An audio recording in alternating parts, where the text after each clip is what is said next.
او طالبانو ورونو تاسې د ما خبرې ته غوږ ونیسئ زه به په یوه علمي خبره پوه کړم. طالبانو پورته چې ځي هوا ګرمېږي که یخېږي نو خو مار ته سړی نږدې کېږي که نه مار ته سړی نږدې کېږي بیا څنګه سي طالبانو ورونو تاسې په یوه خبر پوه کوم تاسې لکه دې خبرې ته متوجه سئ. دوی داسې وایي دا هغه بچي و چې ماهي ته به زړه سو چې هغه ته ور نږدې کړل مار خواته به کباب سکي به یې وخوړل. نو طالبانو ورونو چې تر څو خبره له مځکې نه پورته کېږي هوا یخېږي. ولې نو دا مځکه ولې ګرمه ده طالبانو؟ تاسې اوس په دې راز پوه کوم طالبانو چې روح الماني خبره کړې. روح الماني قربان سم طالبانو ډېر خوندورې خبرې کوي. طالبانو ورونو دا د لمر شعاوې چې په مځکه ولګېږي دا یو سوې بېرته طالبانو دا له مځکې نه چې منعکسې کېږي دوه سوې.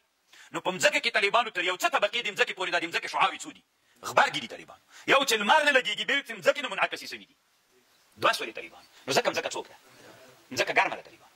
دا بیا تر یو څه طبقې دي چا پورې ده د مځکې تر یو څه طبقې ده. اوس غار طالبانو د غره سر ولې یخ وي یا غرونه ولې یخ وي طالبانو؟ ځکه هلته داسې وي تنه د لمر څوک پرې لګېږي شعاوې لګېږي ورباندې بېرته دا انعکاسي هغه طالبانو د غرو سرو ته نه رسېږي. لکه دا انعکاسي شعلې دومره ډېرې دومره لوړې دي نه نو چې لوړې نه سولې طالبانو ځکه غرو سرونه یخ وي.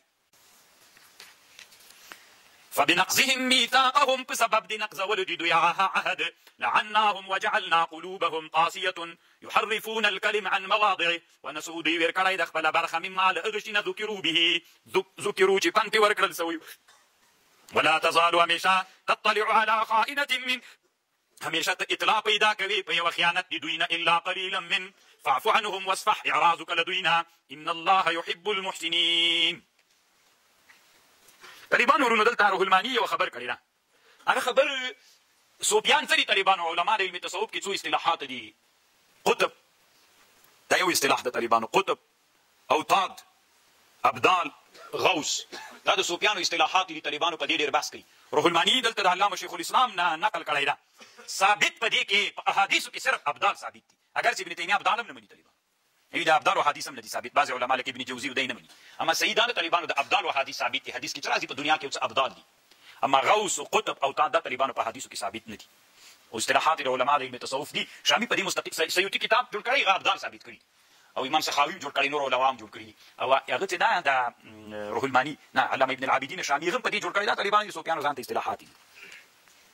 داسې نادره یوه کیسه هلته ذکر کړي طالبانو امام سیوطي خپل کتاب کې داسې ښه نومېږي ما سره کتلی د طالبانو ما سره شته ده الخبر الضال في وجود القطب والنجباء والابدال په دغه عنوان باندې ده. بیا د عبدالقادر جیلاني صاحب یو ابدال مړ سوی بل ابدال یې په ځای باندې مقرر وي نادره ده طالبانو. الله دې دوی په حال باندې رحم وکړي طالبانو. ومن الذين قالوا انا نصارى اخذنا ميثاقهم الله یا کسان چې وایي چې موږ نصرانیان یو موږ اخیستلی له دوی نه کلک عهد فنسوا دوی ورکړی د حزا برخه مما ذکروا به فاغرينا بينهم العداوه الله وایي موږ ورواچو په میند دوی کې عداوت والبغضاء الى يوم القيامه وسوف ينبئهم الله بما كانوا يعملون. يا اهل الكتاب قد جاءكم رسلنا يبين لكم كثيرا مما كنتم تخفون من الكتاب ويعفون عن كثير قد جاءكم من الله نور وكتابا مبين يهدي به هدایت کوي په دې کتاب باندې الله من يتبع رضوانه هغه چا چې تابعداري کوي د رضوان د الله څه شي ته هدایت کوي کومه لار ورښیي سبل السلام لارې د سلامتیا ويخرجهم من الظلمات الى النور باذنه ويهديهم الى صراط مستقيم. لقد كفر الذين قالوا ان الله هو مسيح ابن مريم قل ارتوى فمن يملك من الله شيئا ان اراد ان يهلك مسيح ابن مريم وامه. ان دوی وایي طالبانو مسیح ابن مریم دا الله ده چې دا الله سي نو که الله راځي چې دا مسیح ابن مریم او مور یې مړه کړي نو تاسو څوک بچی وکړي الله نه ده نو ولې مړ کېږي. ومن في الارض جميعا ولله ملك السماوات والارض وما بينهما يخلق ما يشاء والله على كل شيء قدير. وقالت اليهود والنصارى نحن ابناء الله من زمن د الله یو واحباؤه قل ارتوی فلما يعذبكم بذنوبكم ولې عذاب درکوي تاسې په ګناهونو بل انتم بشر تاسې بشر یې ممن خلق يغفر لمن يشاء ويعذب من يشاء ولله ملك السماوات والارض وما بينهما واليه المصير. يا أهل الكتاب قد جاءكم رسلنا يلي كتابو من رسولان تاسي تراغلي يبين لكم بيانك أو تاسي على فترة من رسل تاسي تراغلي على فترة يعني مفاصلة باندازة باندي أن تقولوا تبيعوا نوايي ما جاءنا من بشير ولا نذير فقد جاءكم بشير ونذير والله على كل شيء قدير. وإذ قال موسى لقومه يا قوم اذكروا نعمة الله عليكم إذ جعل فيكم أنبياء وجعلكم ملوكا وآتاكم ما لم يؤت أحدا من العالمين. يا قوم ادخلوا ننوزي أرضي مقدسة أرضي مقدسة التي كتب الله لكم ولا ترتدوا على أدباركم فتنقلبوا خاسرين. وإذ قالوا دوير يا موسى إن فيها قوما جبارين ممنورزو بيت المقدس ننوزي جهادو كي نمزك بيتاسيسي بيت ورتيلي يا موسى إن فيها قوما جبارين وإنا لن ندخلها ممنور ننوزو ترديت دويت الراوزي فإن يخرجوا منها كدويت الراوتل فإنا داخلون دويت الراوتل بمنور ننوزو.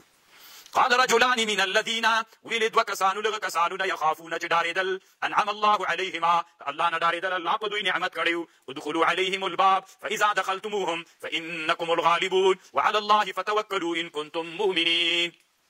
قالوا يا موسى إنا لن ندخلها أبدا ما داموا فيها فاذهب أنت وربك فقاتلا إنا هاهنا قاعدون. رب ورسي جانك من قلدر تناستي.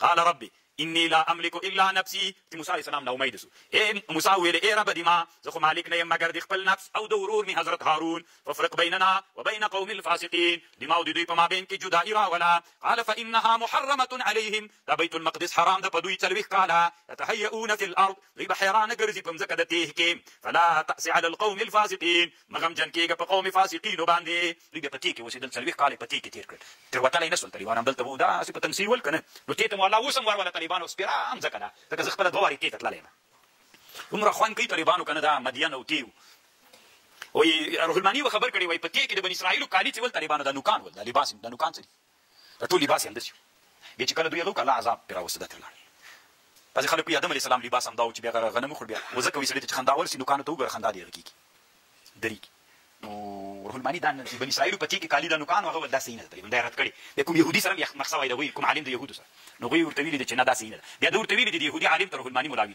چې دا خو نو تاسو هغه مو کلمو نوکان وي دا خو تاسو وینم په دروغ نه غواړو چې موږ هغه تسکیه وشي خبره بدله شو تقریبا. واتلو عليهم نبأ بني آدم دا بل خبر. واخر دعوانا الحمد لله رب العالمين. الله پاک د دې ثواب انبیاء او صحابه او تابعین او تابعین او محدثین او فقها او اصولین ټول ته ورسوي. الله پاک ایمن والدین چې والدین چې وفات شوي الله ثواب ورسوي. مجاهدین د دنیا ته فتح ورکړي، مریضان الله عاجل شفا ورکړي، قرضداران د قرضونو خلاص کړي. الله پاک څوک غیر متأهلین په شرعي نکاح متأهلین وګرځي، څوک قرضداران وي الله قرضونه اخلاص کړي، څوک اولاد نبی صالح اولاد نصیب کړي. الله موږ د ټول حاضر مجلس موږ په علومو کې زیادت راولي، علم وسره عمل نصیب کړي، ټول شرعي حاجتونه مو پوره کړي. الله پاک دې موږ په حال باندې رحم وکړي.